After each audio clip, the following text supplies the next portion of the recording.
The heavy wooden doors of the courtroom swung open, and in that very instant the entire atmosphere shifted as if the air itself had grown heavier. Reporters rushed to raise their cameras, their lenses clicking furiously to capture every detail of the moment, while spectators leaned forward in their seats, eager not to miss a single second. A ripple of whispers spread through the gallery, voices low yet buzzing with anticipation, the kind of energy that only comes when history is unfolding before your very eyes. And then he appeared, Shawn Diddy Combs. The sound of his chains clinking with every step echoed through the hall like a grim reminder of how far he had fallen. This was the same man who once commanded stages, who had walked red carpets with his head held high, who had lived like a king surrounded by fame, fortune, and power. Yet now, under the cold fluorescent lights of a courtroom, he stood shackled, stripped of the aura that once shielded him.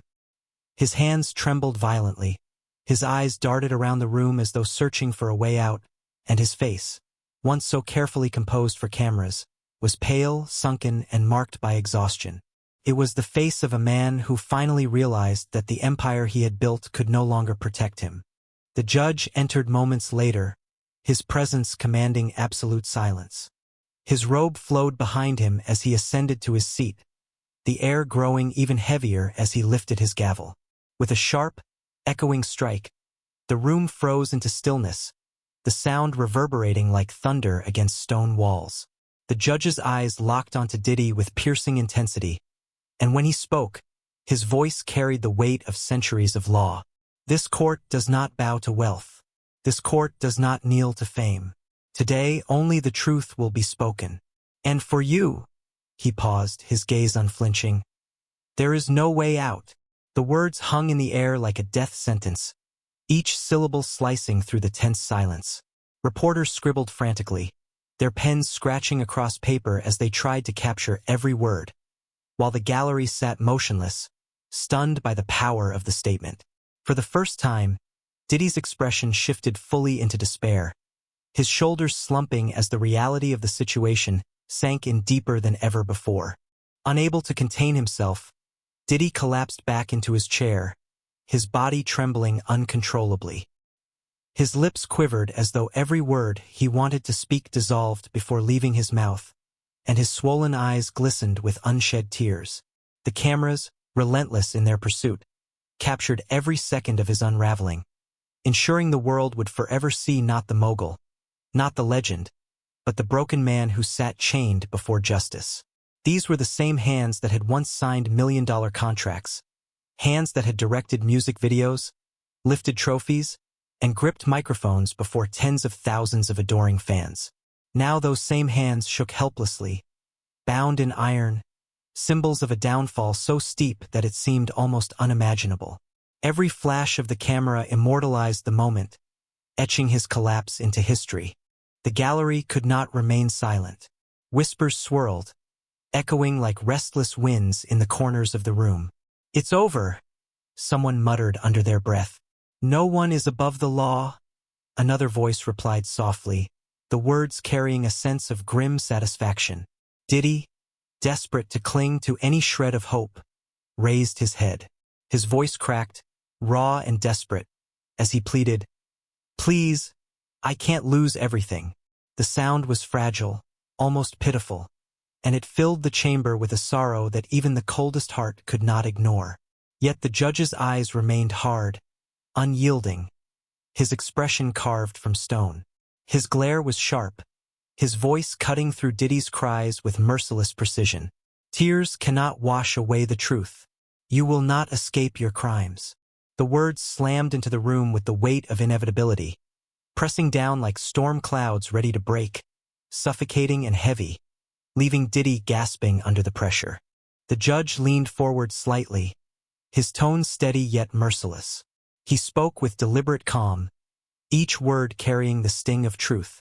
"You built an empire on sand," he said, "and sand always collapses. Your wealth cannot protect you. Your fame cannot shield you. The end of your reign is not a rumor. It is reality." Gasps rippled through the gallery, the words sending shockwaves through everyone present. Reporters pressed their pens harder against their notebooks, desperate to capture the statement verbatim, while cameras flashed like lightning across the room. Diddy's lips trembled again as he whispered, barely audible, "Not like this. Please, not like this." His plea fell into the void, swallowed by the silence of justice that refused to bend, refused to show mercy. Then the hammer of fate came down in full. The judge's voice boomed with absolute authority. "Shawn Combs, this court finds you guilty. You are hereby sentenced to life in prison." For a moment, time seemed to stop. Then chaos erupted. The courtroom exploded with gasps, screams, and the deafening snap of cameras. One woman's voice pierced through the clamor. "Life!" He said life. Diddy's reaction was immediate and devastating. His scream tore through the air, raw and primal, filled with a desperation that chilled every soul who heard it. "No! Please, not life. I can't do this." His words echoed, filled with agony, but they did nothing to soften the judge's expression or the court's decision. The gavel struck again, louder, harsher, sealing his fate once and for all.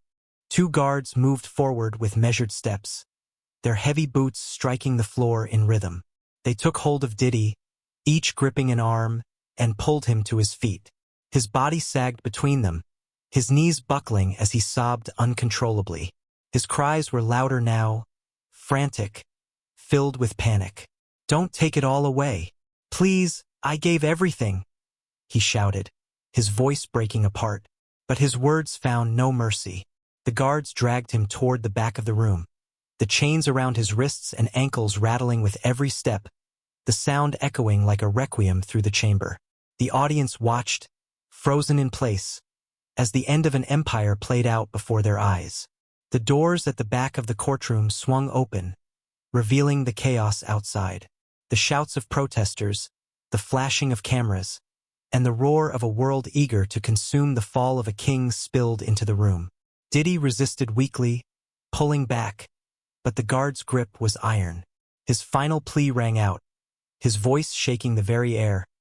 "Please, don't let this happen." And then, with one final heavy slam, the doors shut behind him. The sound was deafening.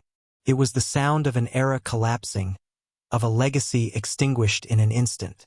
With that single thud, his world, his empire, and everything he had ever built came to a brutal end. The silence that followed was unbearable. The judge sat motionless, his gavel resting on the bench like a gravestone marking the end of something vast and powerful. Reporters slowly lowered their pens, stunned into stillness, while the gallery sat frozen, each person fully aware they had just witnessed history. This was more than the punishment of a man. It was the dismantling of an era. Fame had failed him. Wealth had abandoned him. Power had crumbled beneath him. And in the end, all that remained was the undeniable truth. There was no way out.